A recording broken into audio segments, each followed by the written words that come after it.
Hello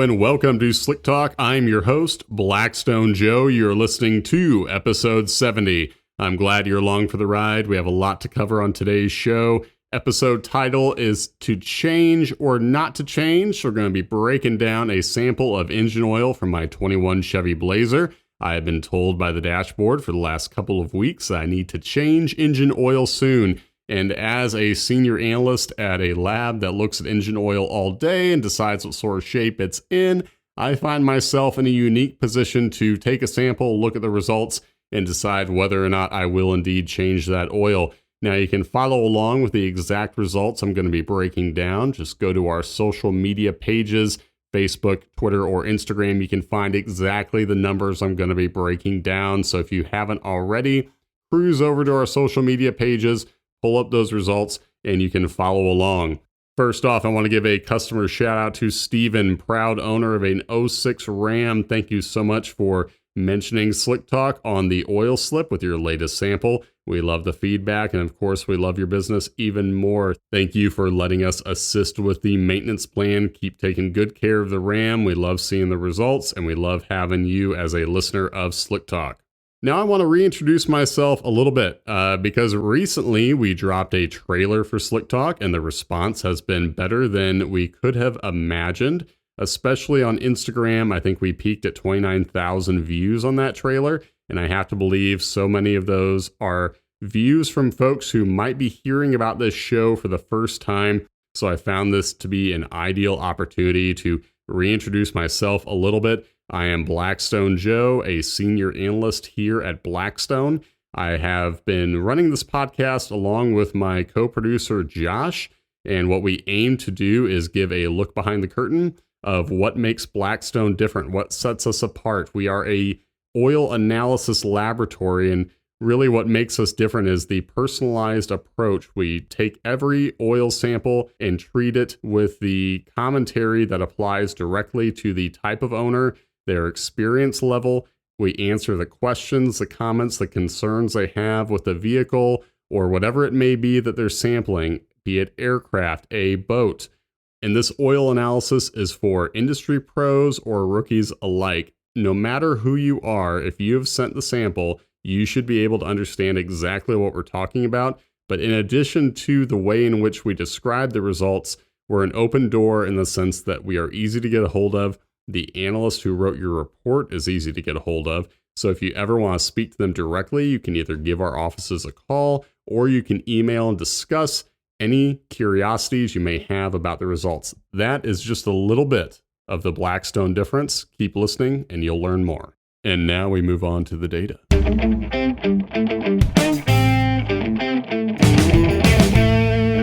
So I've mentioned previously on this show that I have a Chevy Blazer. I haven't talked about too much though, so a couple of details.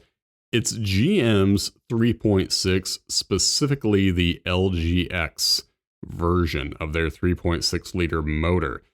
We haven't seen a ton of the LGX models, but wears quite a bit like the other iterations of GM's 3.6, the more recent iterations. So even without having a ton of samples to reference, still have a pretty good idea of what to expect from these engines in terms of the metal they make and the levels that we tend to see. Averages for this engine type are based on 5,900 miles of oil use. And that's right about where I'm at right now. I have 5,596 miles on the oil. And for the past couple of weeks, I've been driving around with a constant notice to change engine oil soon. I'm sure anyone with a vehicle made in the last 10, 20 years is familiar with this situation. You have that notice come up, and if you're not in my shoes, then you're probably a bit worried about letting that ride. Every time you turn the key, you see the notice, and it can make you a little bit nervous. You don't know how dire the situation might be. It's hard to say exactly what factors the oil life monitor is using when coming up with that calculation. Some of them are as simple as mileage. They won't let you go a certain amount of miles without telling you to change the oil. And for folks who are like me that want to run the oil longer, you might already be familiar with taking a sample from the dipstick, which is exactly what I did. With the hand pump, that if you're not familiar with that, we sell them on our website. It comes with tubing where you can drop it down the dipstick tube, draw a sample up, and test it without having to change the oil entirely. So that's what I did because I have a lot going on right now, and as I'm sure many of you know, oil changes aren't cheap right now. So I'm not eager to do it if I don't have to. I have a busy schedule, and it's also one that includes some upcoming travel.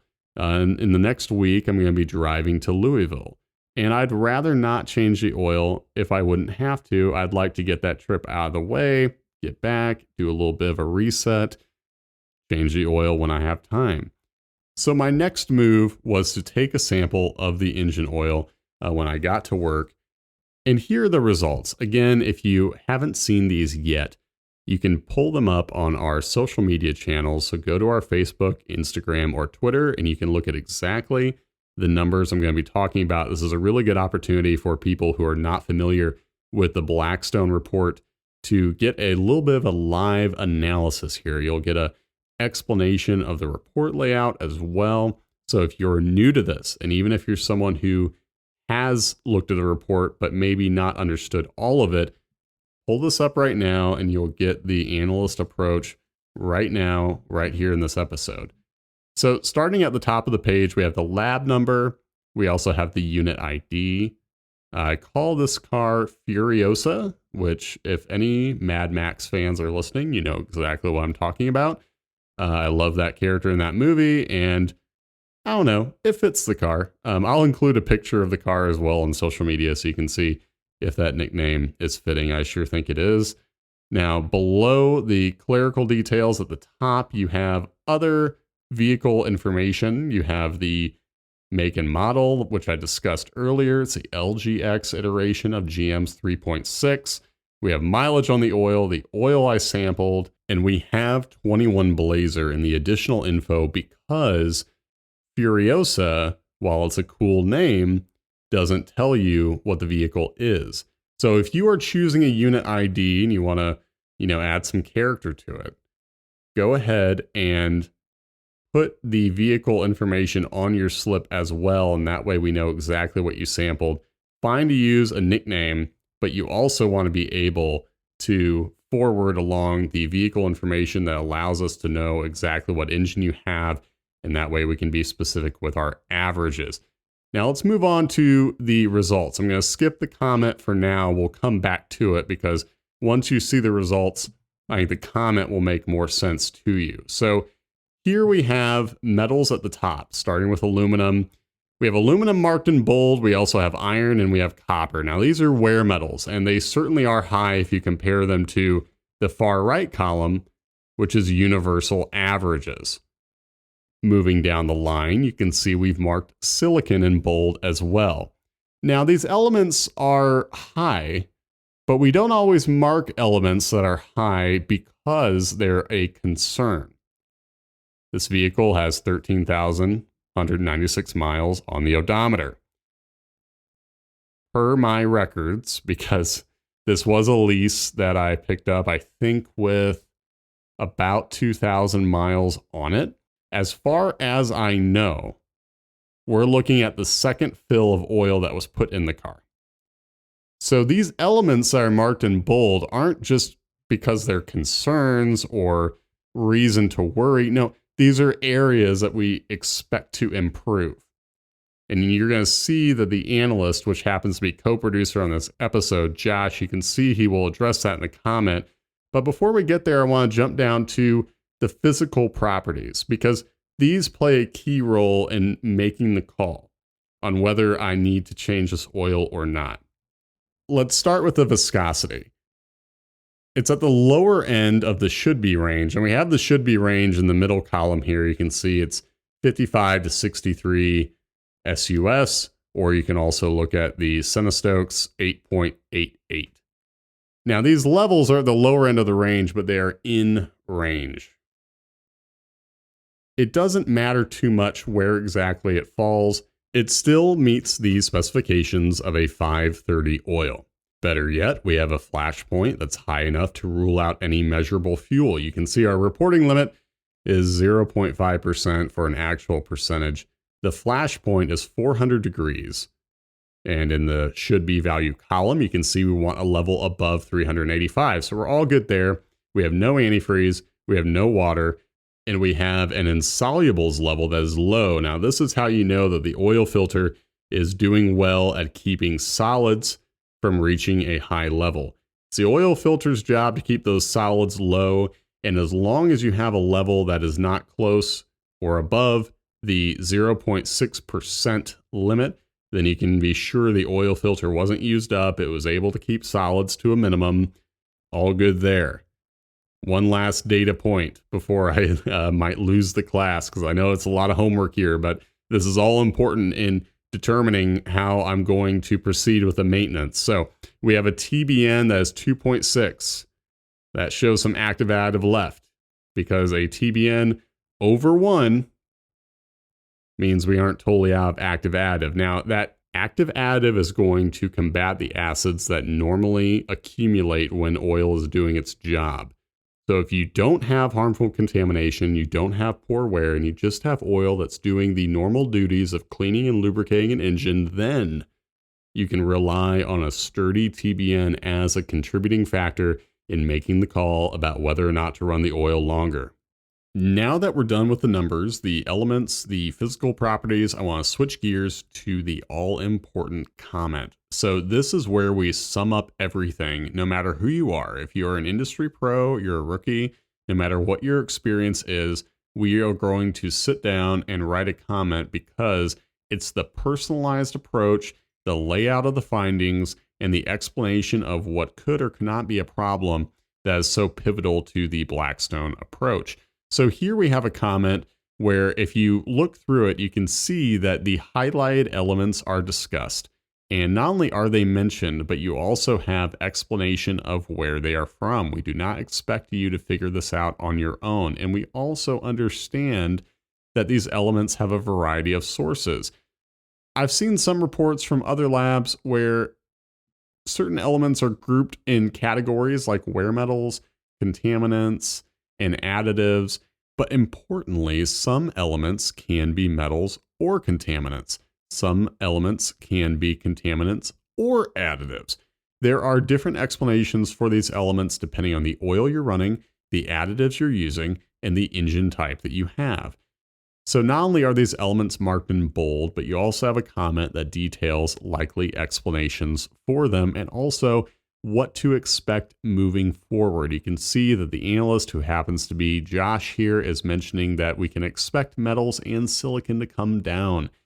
So not only are we telling you what is happening, but we're giving you an expectation of what's to come. We also have an explanation of what our averages are based on. We want to give you an interval so you understand what our reference point is. Not only that, we have explanation of physical properties, and of course, that little bit of character right at the end lets you know that there is a real person who wrote this, not a robot, someone who actually understands that you want to know that's a real person with a sense of humor.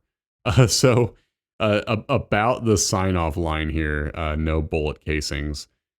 So if you listen to previous episodes of the show, then you know that this Blazer has caught a bullet before, literally in the hood. So I had to replace the hood because someone somewhere shot a gun. I don't know if it was a drive-by. I don't know if someone just fired straight up in the air and that bullet happened to come straight down into the hood. I have no idea. I performed my own amateur investigation and didn't come up with any results, but it happened. There was a bullet in that Blazer. So background info on that. But also, what we like to do whenever we have an opportunity, if we add a certain, special touch, if we are either using humor or if we want to keep up with a certain owner, we will include our name in the comments. Not always, it just really depends. But we like to let you know that it was a real analyst who sat down, looked at your results carefully, made sure the details were accurate, and walked you through on what to expect moving forward. So what am I going to do here?